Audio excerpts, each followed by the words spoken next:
Hichi ni kile ambacho kinaendelea kushika tamu vita vya Urusi dhidi ya Ukraine. Ninachokifanya ni kuendelea kukusogezea hatua kwa hatua kile ambacho kinajiri. Usisahau kusubscribe, kulike na kucomment channel hii.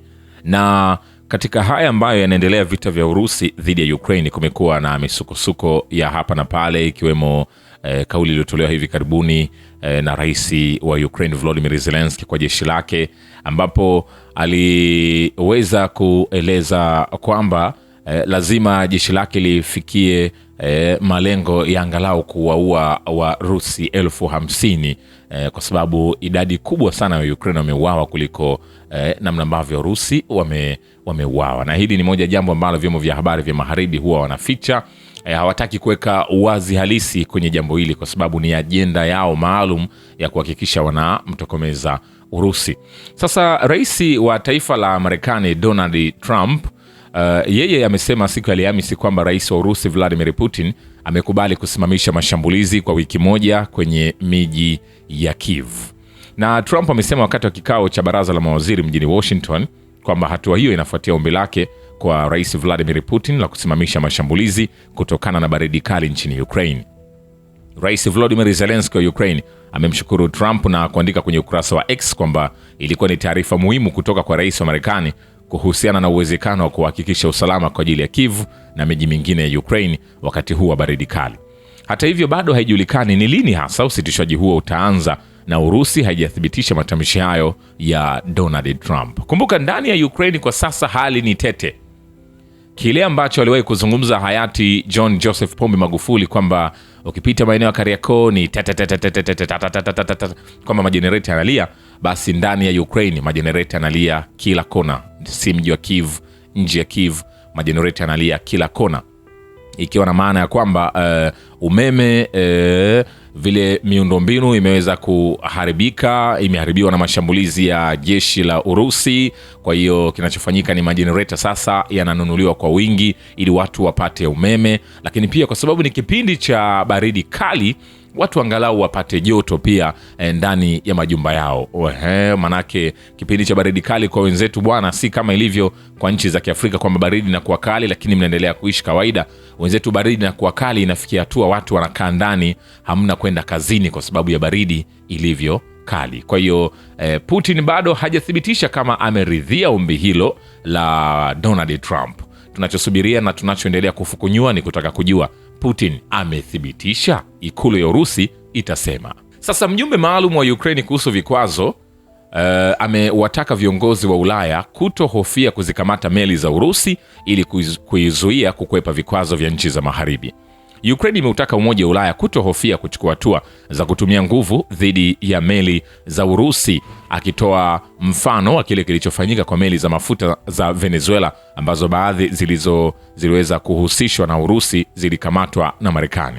Mjumbe maalum wa rais Zelensky kuhusu vikwazo Vladislav Vlasyuk ambaye ametembelea Ujerumani amesema kwamba kazi pia inahitaji kufanyika kuhakikisha vikwazo vilivyowekwa na nchi za magharibi dhidi ya Urusi vinazingatiwa.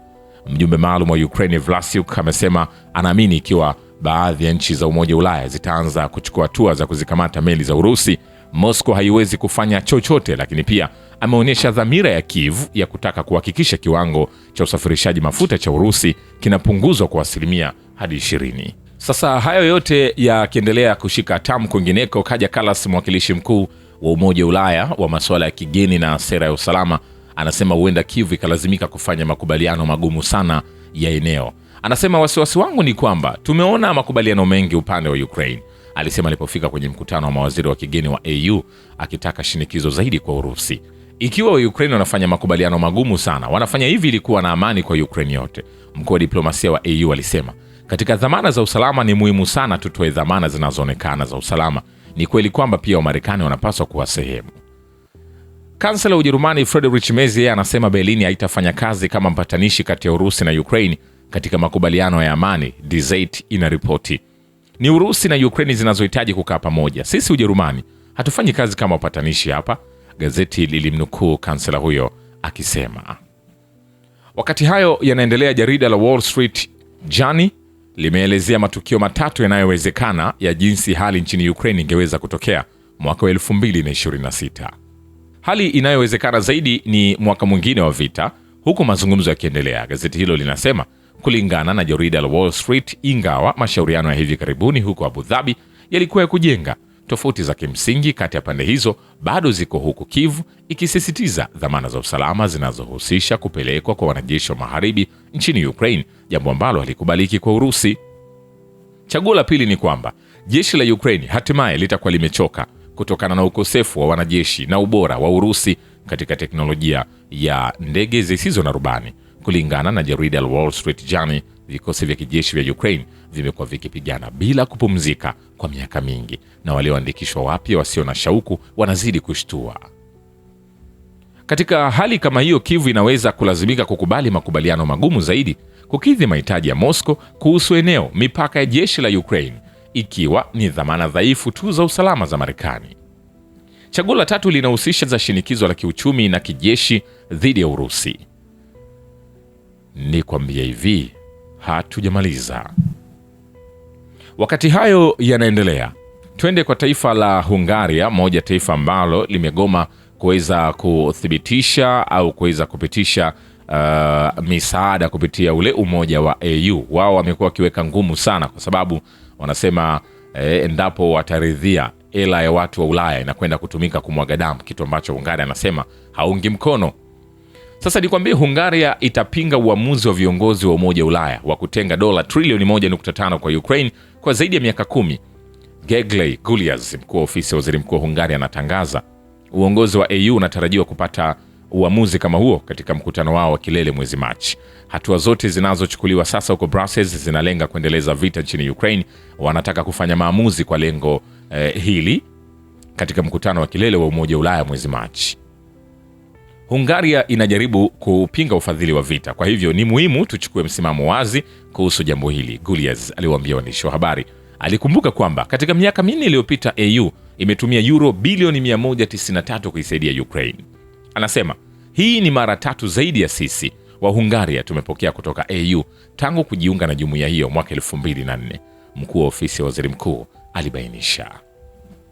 Vile balozi wa Marekani katika NATO Matthew Whitaker anasema suluhu ya mzozo wa Ukraine inakaribia. Anasema tunazidi kukaribia zaidi tunaposhughulikia masuala ya kiufundi na magumu. Unajua, mjumbe maalum wa Marekani Steve amesema kwamba tuko chini ya swala moja, na swala hilo ni maeneo. Hiyo ndio sehemu ngumu zaidi, lakini unajua hiyo ni maendeleo, alisema kwenye mahojiano na kituo cha Fox News TV. Whitaker aliongeza kwamba dhamana za usalama, faida za kiuchumi ambazo makubaliano ya amani yangeleta kwa Ukraine zinafanywa kwa nia na madhumuni yote. Vile kikosi cha kukabiliana na dharura cha kikanda kimeripoti kwenye Telegram kwa vikosi vya kijeshi vya Ukraine vimeshambulia mkoa wa Belgorod unaopakana na Urusi kwa karibu ndege 30 zisizo na rubani za UAV ndani ya saa 24 zilizopita. Hapo kwenye uwanja wa kivita, wanajeshi wa Urusi wamekomboa eneo la Belaya Beruyoza katika mkoa wa Sumi siku iliyopita katika operation maalum ya kijeshi nchini Ukraine, wizara ya ulinzi ya Urusi imeripoti Alhamisi. Lakini pia jeshi la Ukraine limepoteza takriban wanajeshi 1150 katika vita na vikosi vya Urusi ndani ya maeneo yote ya mstari wa mbele ndani ya saa 24 zilizopita, kulingana na data kuhusu operation maalum ya kijeshi nchini Ukraine iliyotolewa na wizara ya ulinzi ya Urusi. Hapo kwenye uwanja wa kivita ni kwamba mfungwa wa Kiukraini kutoka kikosi cha 156 cha miguu amesema kwamba aliogopa shambulio la ndege zisizo na rubani za Kiukraini ambalo lingemlenga zaidi alipojitolea kujisalimisha.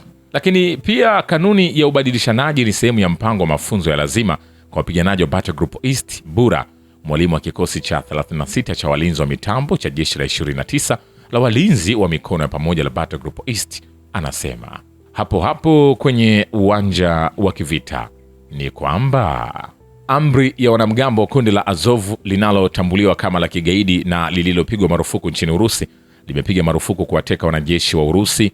Mwanachama mweusi wa kundi hilo ambaye hivi karibuni alijisalimisha anasema maagizo ni kuwahoji na kuwaua. Wa Ukraine wameepuka kuwateka wanajeshi wa Urusi, na maanisha Azov, kazi yetu ni kuepuka kuwakamata, Daniel Zaharov alifichua. Mapema Zaharov alikiri kumua mwanajeshi wa Urusi katika mahojiano. Shukran kwa Babu Kivita na Historia ya Dunia. Mimi ni Richard Shio, The Rich Voice. Ni follow Instagram na TikTok kama Rich Voice Official. Asante.